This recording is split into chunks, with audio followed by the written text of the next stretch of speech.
UP board 12वीं class के जीव विज्ञान विषय के ऑनलाइन क्लासेस में आप सभी बच्चों का स्वागत है। बच्चों, आज के समय में कोरोना महामारी के कारण हम सभी लोग समय के ऐसे किनारे पर खड़े हैं जहां से हमें अच्छे समय का या अच्छे सिचुएशन का इंतज़ार नहीं करना चाहिए और हमें अपना अध्ययन जारी रखना चाहिए। सरकार भी तो यही चाहती है कि आप सभी बच्चे अपने घर में बैठे ही अपने संबंधित विषय अध्यापक से जुड़े रहें तथा अपने सिलेबस के अनुसार अगली क्लास की अध्ययन को जारी रखें। तो इसी क्रम में मेरा यह एक छोटा सा प्रयास है जिसमें मैंने यूपी बोर्ड 12वीं क्लास के जीव विज्ञान विषय के बच्चों को जो है अपने नोटबुक के माध्यम से समझाने का प्रयास किया है। आप सभी बच्चे वीडियो को पॉज करके या मेरे लेक्चर को सुनकर खुद ही अपना नोटबुक घर पर बनाने का प्रयास करिएगा। चूँकि यह मेरे नोटबुक की रिकॉर्डिंग है, इसलिए आप वीडियो देखने शुरू करने से पहले आप वीडियो की क्वालिटी को बढ़ा लीजिएगा। वीडियो पसंद आए तो अपनी क्लास के दूसरे छात्रों को वीडियो को शेयर करना मत भूलिएगा। वीडियो को लाइक और चैनल को सब्सक्राइब अवश्य कर लें ताकि आपको नेक्स्ट वीडियो का नोटिफिकेशन सबसे पहले प्राप्त हो। तो चलिए आज की स्टडी हम शुरू करते हैं। आपके सिलेबस के अनुसार जो पहला अध्याय है कक्षा 12वीं जीव विज्ञान यूपी बोर्ड का, वह है जीवों में जनन या रिप्रोडक्शन इन ऑर्गेनिज्म। ठीक है, इसको हम शुरू करते हैं। चलिए देखते हैं। प्रत्येक जीव, चाहे वह कोई जंतु हो या वनस्पति, कुछ निश्चित समय तक ही जीवित रह सकता है और जीव के जन्म से उसकी प्राकृतिक मृत्यु तक का यह काल उस जीव का जीवन अवधि या लाइफ स्पान कहलाता है। ठीक है, तो इस प्रकार लाइफ स्पान जो है वो किसी भी जीव के जन्म से उसकी मृत्यु तक का जो पीरियड होता है, जो काल होता है, वही लाइफ स्पान कहलाता है।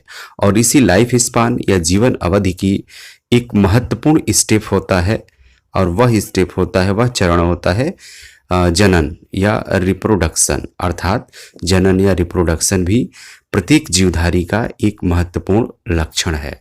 ठीक है, प्रत्येक जीवधारी के जीवन अवधि का एक महत्वपूर्ण लक्षण है। अब आइए हम देखते हैं कि ये जनन क्या होता है। प्रत्येक जीव जनन के द्वारा ही अपनी जाति की निरंतरता को सुनिश्चित करते हैं।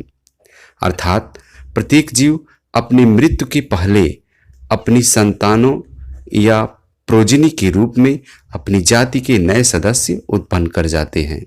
ठीक है, अब इसको आप जनन की परिभाषा को कॉपी में नोट करना चाहें तो कैसे नोट करेंगे? जीवों में अपने समान जीव उत्पन्न करने की क्रिया को ही प्रजनन क्रिया कहते हैं। ठीक है, अर्थात जो भी जीव हैं, जीवधारी हैं, चाहे वो कोई वनस्पति हो या कोई जंतु हो, वो अपने समान जीव उत्पन्न करने की क्षमता रखता है। ठीक है, और यही क्रिया प्रजनन कहलाती है।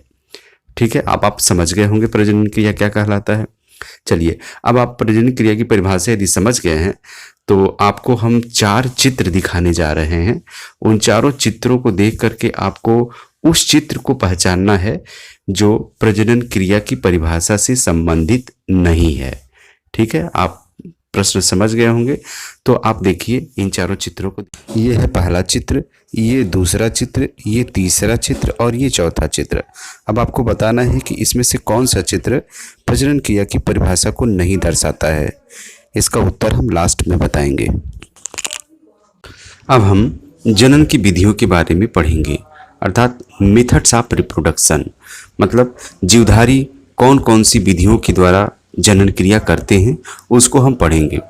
जीवों में जनन की मुख्यतः 3 विधियां पाई जाती हैं, जिसमें से पहली विधि है कायिक या वर्धी जनन, मतलब वेजिटेटिव रिप्रोडक्शन या वेजिटेटिव प्रोपोगेशन। जनन की यह विधि मुख्यतः पौधों में पाई जाती है और विशेष रूप से पुष्पी पादपों अर्थात एंजियोस्पर्मिक प्लांट्स में। वैसे तो पुष्पी पादपों में जनन की मुख्य विधि लैंगिक जनन या सेक्सुअल रिप्रोडक्शन ही है, परंतु इन पौधों में इनके कायिक अंगों या इनके वेजिटेटिव पार्ट्स के द्वारा भी प्रजनन क्रिया संभव है। अब हम देखेंगे कि पौधों में कौन कौन से पार्ट जो है वेजिटेटिव पार्ट्स या कायिक अंग कहलाते हैं। तो पौधों की जड़, रूट्स, तना, स्टेम तथा पत्ती, ये पौधों के कायिक भाग होते हैं जिसके द्वारा पौधे कायिक जनन करते हैं। अब आपके लिए दूसरा प्रश्न ये है कि ये जो चित्र आप देख रहे हैं इस चित्र को आप देख के बताइए पौधे का कौन सा भाग कायिक भाग या वर्धी भाग नहीं है। जनन की विधियों में जो अगला विधि है वो है अलैंगिक जनन या एसेक्सुअल रिप्रोडक्शन। आइए देखते हैं कि अलैंगिक जनन क्या होता है। इस विधि में एक जनक जीव भी अपने समान संतान उत्पन्न कर सकता है, अपने समान संतान उत्पन्न कर सकता है। इस विधि के द्वारा जो संतान उत्पन्न होते हैं वे एक दूसरे के समरूप ही नहीं बल्कि अपने एकल जनक के बिल्कुल समान होते हैं। अर्थात इस विधि के द्वारा उत्पन्न संतति आपस में भी एक दूसरे के समान होते हैं तथा जिस एक जनक से उत्पन्न होते हैं उसके भी बिल्कुल समान होते हैं।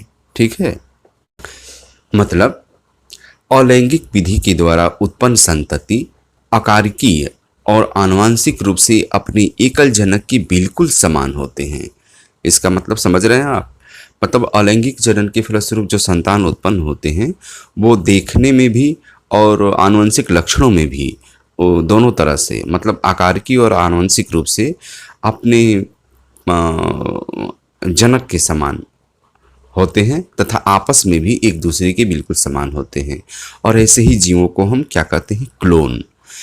देखिए यहाँ, और ऐसे ही जीवों को क्लोन कहते हैं। अर्थात क्लोन के आनुवंशिक लक्षणों में कोई अंतर नहीं होता है। ठीक है, तो मतलब जो क्लोन होते हैं वो बिल्कुल आइडेंटिकल होते हैं आपस में भी और अपने पेरेंट्स के भी बिल्कुल आइडेंटिकल होते हैं, आनुवंशिक रूप से भी और आकार की। अर्थात उनकी मॉर्फोलॉजी जो होती है, जो देखने वाला जो लक्षण होता है, उनका जो रूप होता है, बाहर से जो रूप होता है, बाहर का जो रूप होता है उसमें भी वो बिल्कुल एक दूसरे के समान होते हैं।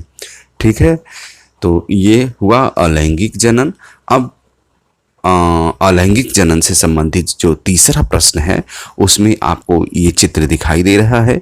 ये दो जुड़वा बच्चों का चित्र है जो बिल्कुल आनुवंशिक रूप से समान हैं। तो आपका प्रश्न स्क्रीन पर लिखा है, उसको पढ़िए और उसका जवाब दीजिए। ठीक है, हम इसके सही उत्तर को वीडियो के लास्ट में आपको बताएंगे। अब जनन की जो अगली विधि है वह है लैंगिक जनन या सेक्सुअल रिप्रोडक्शन। आइए देखते हैं कि ये सेक्सुअल रिप्रोडक्शन या लैंगिक जनन क्या होता है। इस प्रक्रिया में या तो एक जीव के द्वारा जैसे केचुआ में, या विपरीत लिंग वाले दो समान जीवों के द्वारा जैसे मनुष्य में, मतलब हम लोगों में, नर तथा मादा युग्मक अर्थात मेल एंड फीमेल गैमेट्स का निर्माण होता है।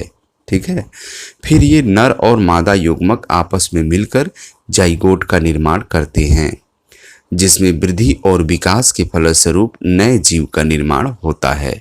ठीक है, मतलब केचुआ में आपने देखा होगा कि नर और मादा भाग एक ही शरीर में होता है, जबकि हम लोगों में नर भाग अलग शरीर में होता है और मादा भाग अलग शरीर में होता है।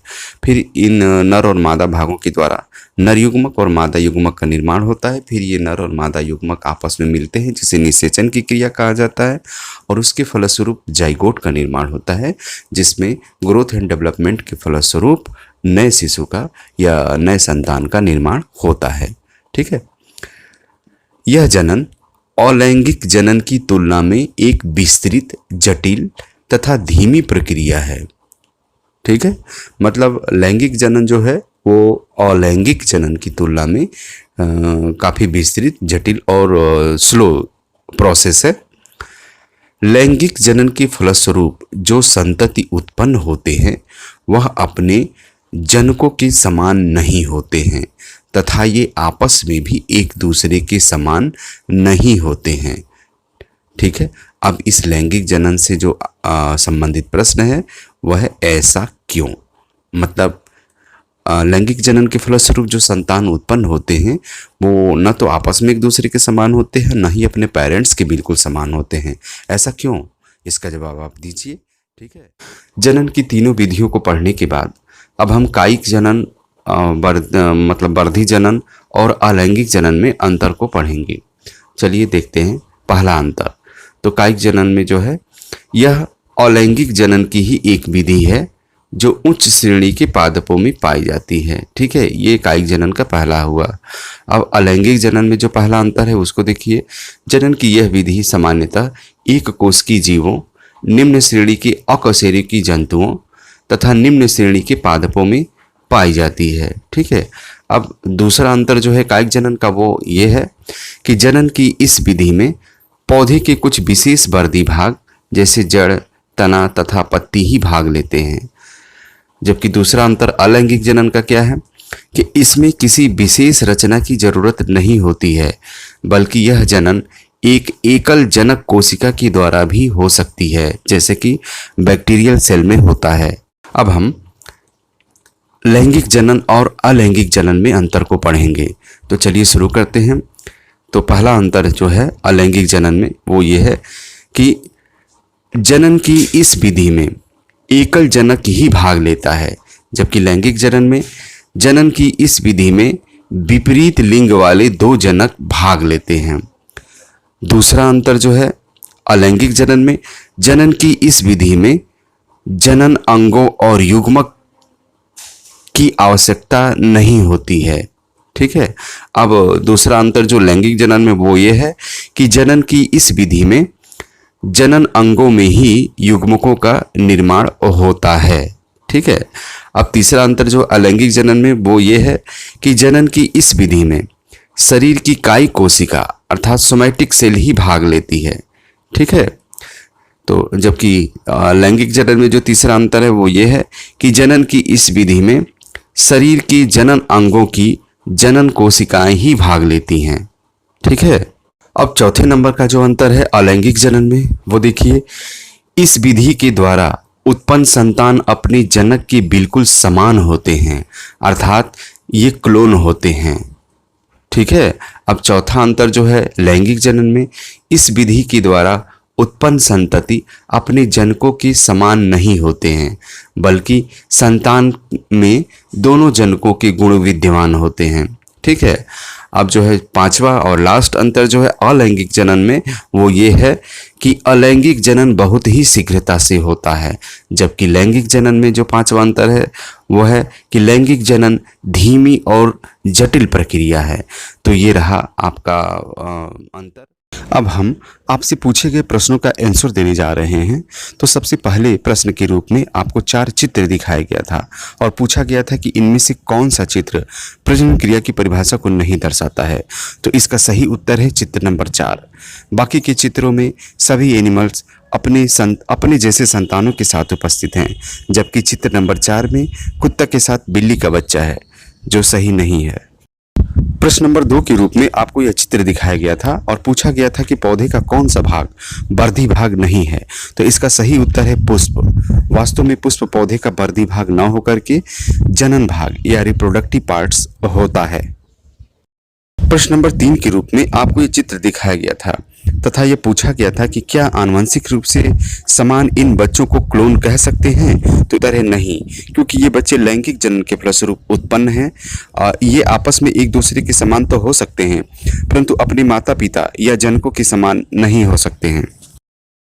चौथे प्रश्न के रूप में आपसे पूछा गया था कि लैंगिक जनन के फलस्वरूप उत्पन्न संतान अपने माता पिता के समान क्यों नहीं होते हैं। तो इसका उत्तर है कि लैंगिक जनन के फलस्वरूप उत्पन्न संतान में दोनों जनकों के गुण विद्यमान होते हैं, इसलिए ये अपने किसी एक जनक के बिल्कुल समान नहीं होते हैं। तो ये रहा आज का टॉपिक। आपको वीडियो पसंद आया हो तो लाइक जरूर करें, चैनल को सब्सक्राइब भी कर लें और कमेंट तो निश्चित रूप से करें। धन्यवाद।